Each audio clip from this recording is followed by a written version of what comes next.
Welcome to the show that loves all things movie and television. It is a special episode from us at Let's Be Real and Movie Games here today. We are going to be talking about the 2024 Oscars. We're going to be doing our little mini recap of the show and talking about our favorite wins and our most disappointing lows. So yeah.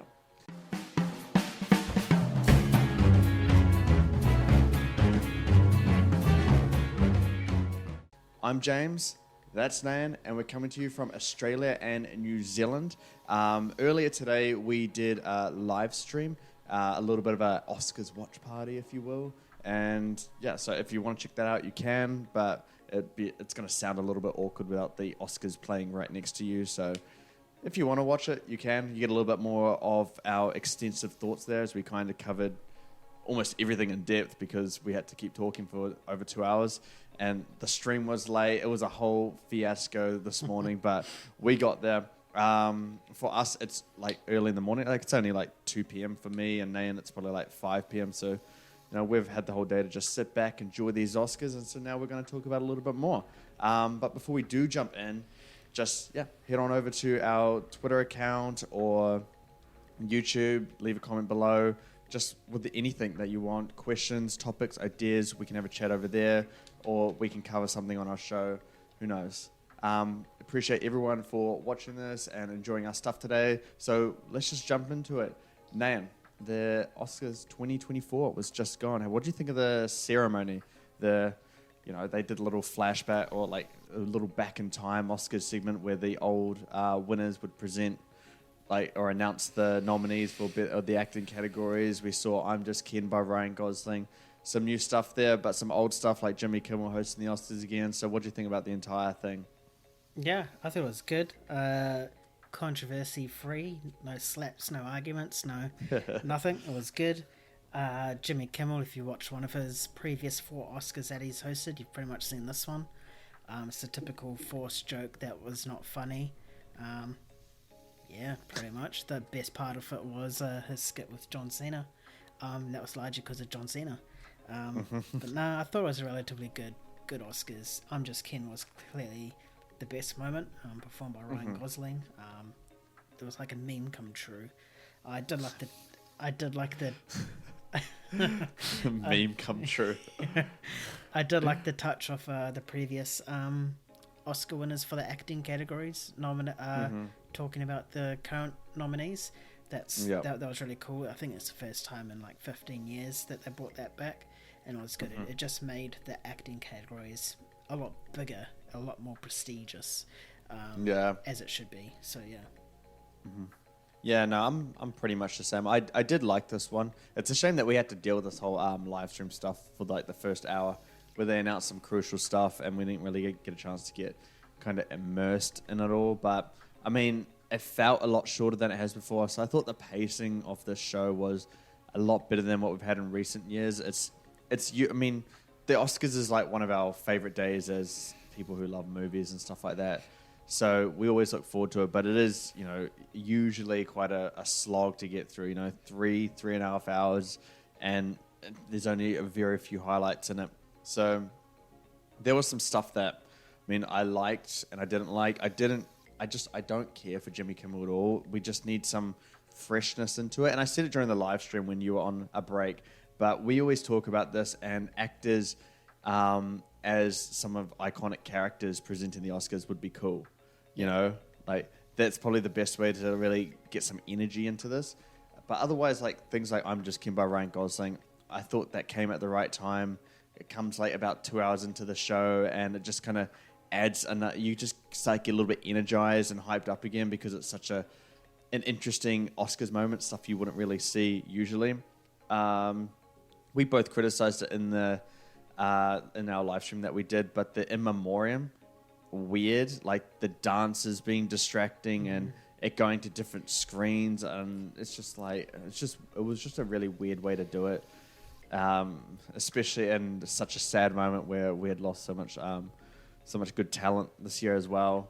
But obviously, I think everything else, it just ran nice and smoothly. No one said the wrong movie, or no one slapped anyone. So I think it was a good success overall. Probably the only issue was Best Picture. Al Pacino announcing that just abrupt. Ooh, that was weird. yeah, but I forgot about that. That actually that pissed me off a little bit. I'm not gonna lie, because just the way he did it, it's just like, oh, I see Oppenheimer on here, and it's just like, okay, like no drum roll or anything. Come on, like, yeah, that annoyed me. But I mean, at the end of the day, whoever won. So I mean, that's a good thing. Any major surprises for you, or any significant surprises that you thought were like, whoa? Nah, not really. Not in terms of like, oh my gosh, what? Probably one of them is The Boy in the Heron winning Best Animated Feature. Oh, yes. It was pretty much between Across the Spider-Verse and Boy in the Heron, but they decided to give Miyazaki an Oscar, potentially his last Oscar as well. So I think it was the right choice giving that film the Oscar. The other one is Emma Stone winning Best Actress. Was very heavily favoured towards Lily Gladstone, and then she came away with the win, and I think that's the right call, the Best Actress one at the end of the day, because Lily Gladstone was more supported than an actual lead. Yeah, no, I agree with that. One I want to bring up is, it gets me kind of riled up, is visual effects, man. Visual effects, Godzilla -1. I don't understand it. It's surprising. I know it was the front runner, but it's surprising that the Academy are just like, yep, that is the best visual effects of the year. Like, the VFX are better than the Creator and Guardians of the Galaxy Volume 3. Like, no, it's just not. Like, I mean, did they watch it without glasses on, or like, I just don't understand what was going on there. Because you can easily watch those two movies and know that it has better visual effects. What Godzilla -1 did great was using a limited budget to its like complete arsenal, and just like defy those kind of expectations based on the supposed budget, which they can't seem to get the actual number for. But it doesn't have best visual effects for the creator. If we're going to talk about like the visual effects one, always annoys me sometimes. Just like, Oppenheimer wasn't even shortlisted, and yet it's winning other awards for best visual effects. Yeah, and then there's just like years where like, Ex Machina will win, and it's just not better than other movies. It's always like movies where they do something interesting, and it just doesn't fit the title of best visual effects. So Godzilla -1 is another one. And visual effects is always a category where you play it a little bit. Like, you always think the runner-up's going to get it, and it's usually the case, but not this year, because Godzilla -1 got it. But yeah, I'm with you on animated film, man. Like, I know that we did our will win, could win, should wins the other night, and I did say The Boy and the Heron, but it's still a surprise to me. But for the reasons I stated in that video, they remain to this day, and I think it's just to give that little bit of an extra legacy to Miyazaki for this film and kind of what he's done for animated movies in general. But yeah, I mean, shout out to Shamik for saying it got robbed. That guy, man, he needs to stop talking sometimes. Do you know, for the live action Miles Morales, he was like saying that it should be him getting it. He should be having that role. The guy's like 30 years old, so it's probably because he can't get anything else. That's why. Yeah, but he has the perfect voice for Miles, so we'll give him that. We'll let him have that one. Yeah. Live action short film. Wes Anderson won his first Oscar ever, man. Yes, and he's a very decorated director, but he wasn't present to get his first Oscar, which is surprising. Are you happy that Wes Anderson is finally an Oscar-winning director now? Yes, because his films are fantastic. They're visually fantastic, and some of them are fantastic. He has hit a bit of a lull with his previous few films, but he is definitely one of those directors that should be recognised, and it's nice to see that he has gotten some recognition, even if it's in the short film format. Yeah, I agree. One category that quite surprised me was sound. Zone of Interest beats Oppenheimer. I really thought Oppenheimer was going to take it, just because it's quite an obvious film. It's quite flashy with its sound, but Zone of Interest is a little bit more subtle and quiet. But I mean, it won, and we talked on the live stream, completely deserving. Are you happy that it pulled the win above Oppenheimer? 100%, yeah. I think it had a fantastic sound to it, you know. It accompanied the film rather than taken away. It wasn't so bombastic. It was just quiet and subtle. But when you ever heard the sound in it, it was the main thing that you could hear or listen, you know. Like, it was so impactful. So I'm glad it won, and I'm glad the Academy recognised this film for it. Yeah. No, I agree. Yeah. What else was there? What about your Originals? Your big one? My big one. That's more on the positive side of things. I'm just trying to dissect the ones that are surprising, though. Barbie didn't win for costume design or production design. Do you think that's a good or bad thing? Deserving or not?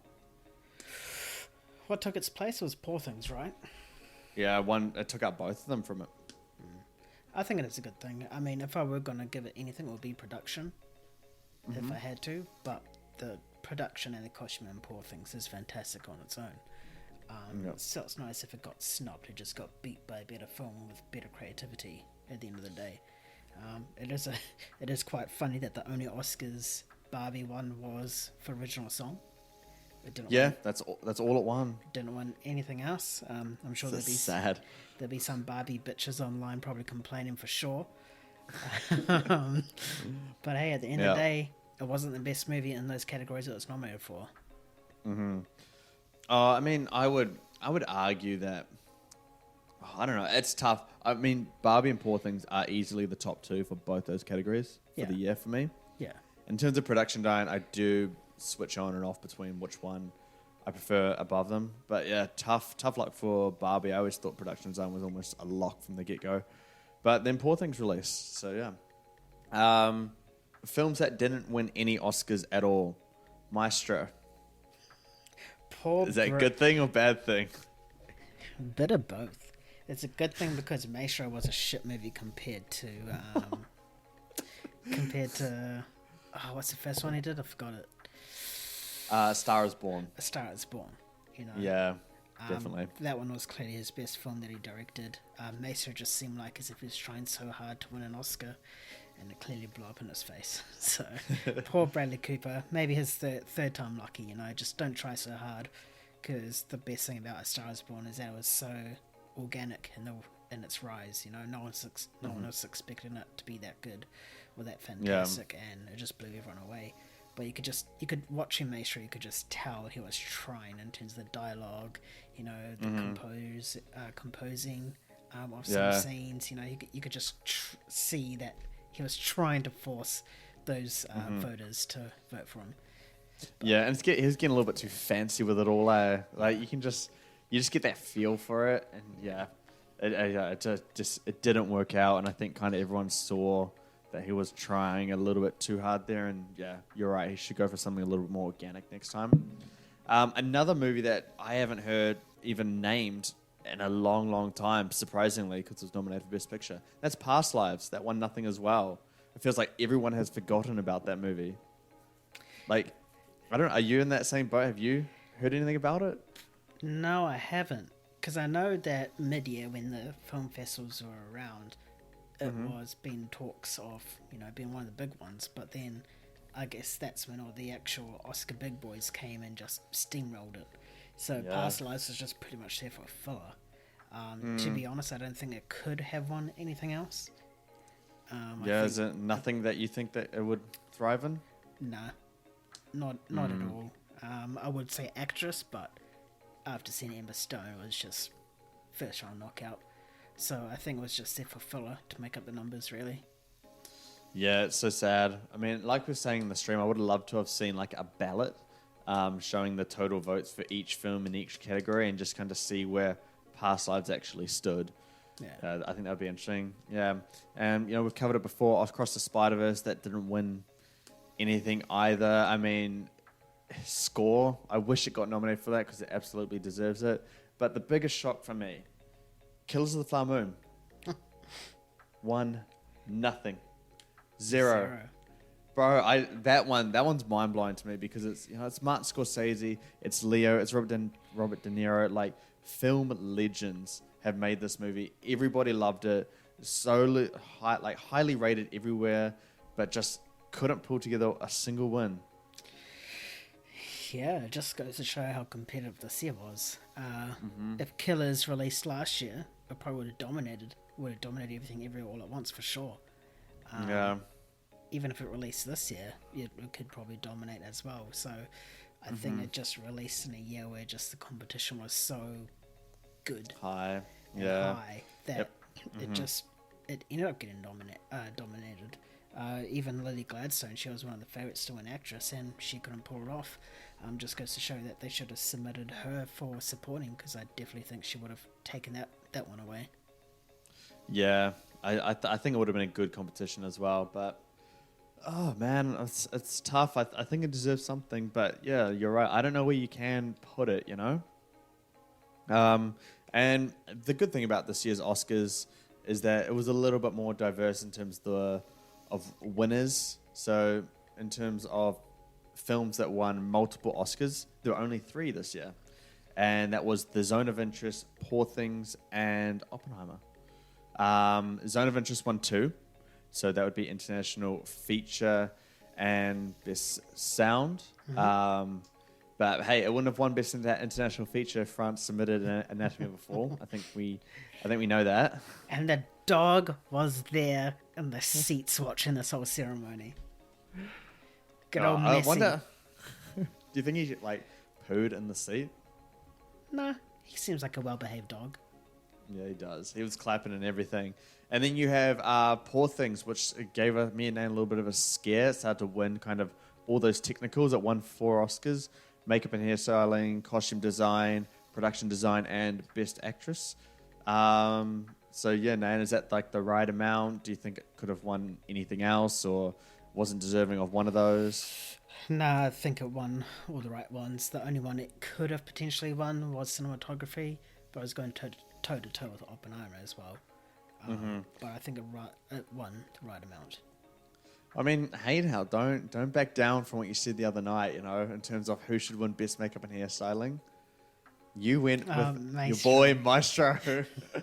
I did, because of the prosthetics. So, but are you happy? Would you have preferred Maestro to win over Poor Things? Preferred, probably not. Surprised if it did, I wouldn't be, because it's still a good film in the makeup and hairstyling department. I wouldn't be bothered either way. I wouldn't be like, oh, what the fuck? Yeah. But, yeah. No, yeah. But I think Maestro Poor got Things snubbed! is very Do not start with that. You know that triggers me when people say snubbed in the wrong way.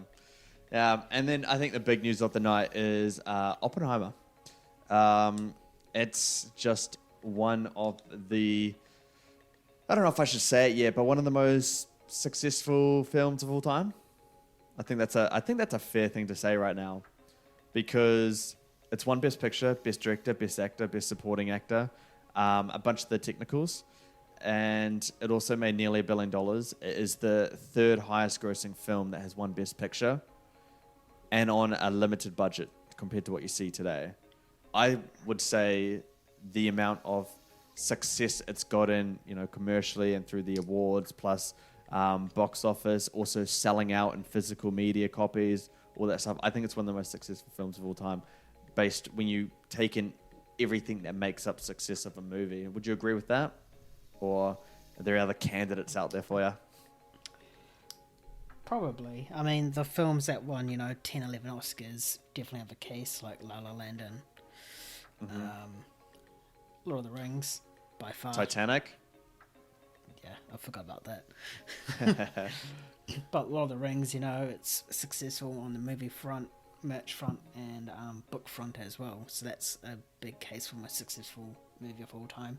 I mean, it's the reason why our tourism is so good, really, in New Zealand. Yeah, it's the only reason why people come and visit New Zealand. Yeah. But no, I do agree. It is one of the successful, for all the stuff you mentioned, plus mid-90s rating on Rotten Tomatoes as well. It's definitely one of the most recent memory, most successful, probably in the past 2 decades, for sure. Yeah, it's just such an incredible achievement on all levels, and I think we've kind of held the same sentiment all year that, this is Nolan's movie, like his magnum opus so far into his career. And it's just such at least for me, a really nice moment to see it all culminate together for a best directing nod. And I just think he gave, such a great speech at the end of it. He's just, he just handles it with just such class. And he acknowledged everyone and also movies and stuff. So I thought it was just really good. But yeah, it won, best picture, best director, best actor, best supporting actor, best original score, best cinematography. I don't really know. I mean, best editing as well. Mm-hmm. It's just, I mean, do you agree with any of those ones? Or disagree with them? Not at all. Not at all? Not at all. Yeah, I mean, I think it could have taken, best adapted screenplay. We haven't talked too much about that. American Fiction won that one. Do you think that was a fair call to make? Yep, I think it had a better screenplay than Oppenheimer. Just mainly because the whole film was purely screenplay driven. So I'm not really mad about that at all. I think American Fiction definitely deserved that. Yeah. Except for Davine Joy Randolph. The Holdovers. Nothing. Sad about that one, because I know you're rooting. You love that movie, or you're rooting for it quite heavily for this Oscar ceremony. Mm-hmm. Anything that it could have or should have picked up? Maybe actor. I feel Giamatti's acting was more complete than Cillian Murphy's. I mean, Cillian Murphy's was just staring into blank space for a lot of the time. But I think Giamatti definitely should have been recognised for that. But at the end of the day, I'm still happy for Cillian because he still gave us a fantastic performance as well. Yeah, for sure. What else missed out? I mean, I think best original screenplay, I think I would prefer The Holdovers over Anatomy of a Fall, which actually won at the end of the day. Yeah. What about you? Would you agree with that one, or? That one's so close because they're both great screenplay-wise. I enjoyed Holdovers more, so I'm going to be a bit biased and say Holdovers probably should have won. But then again, Anatomy of a Fall, we talked about it on our Could Win, Should Win, Will Win podcast. It gripped you. You never knew what was coming. You never knew if she did or didn't kill the husband, it was just, you were constantly engaged throughout the entire runtime. Whereas the Holdovers was just, it took you on a journey between two characters. Yeah. For sure. I don't know. I actually don't know who I would choose. They're so close. But did you hear the recent news about Holdovers, actually? A little tangent here. That it was plagiarized, nearly line by line. No, yeah. That news came out I think I was reading it on Saturday night. And a screenwriter said that he wrote the script back in 2013 or something like that. And it's when people send in scripts and they just go to all these people and see if they get picked up or not. And he remembers it. And then there was all these documents comparing them, and it's pretty much the same, dude. It's a really bad look. So if it had won, it would have been weird to see. But it's probably why it didn't win. Yeah, probably why it did not win. Any other interesting moments that really stuck out to us at all? Nah, not at all. It was a fairly safe and unentertaining sort of Oscars this year. That seems like as if they learnt from their mistakes off the 2022 slap. Yeah, they've just gone safe, back to basics. Nothing too extravagant. There was an awkward tequila shot between the entire crowd. That was funny. Which was funny and cringe, but... Yeah, it's cringe funny, yeah. Yeah, but I think the best segment was, I've said it before, was that segment between Kimmel and John Cena. Largely carried by John Cena. I think he just took that role so well. I actually didn't see that, but do you remember a couple of years ago, man, that People's Choice Award Oscar that they did? First and only time ever. Yeah, it was so bad. People could vote on Twitter or something like that. So stupid. I'm so glad the Oscars have moved away from doing stupid things like their best popular thing, and they would do like they would reveal some categories. Oh, before. Not on the, yeah, and it was stupid. That one, yeah, they had like Zack Snyder is the one that won for that People's Choice Award because those bots all took it over. Snyder cunts made him win an Oscar.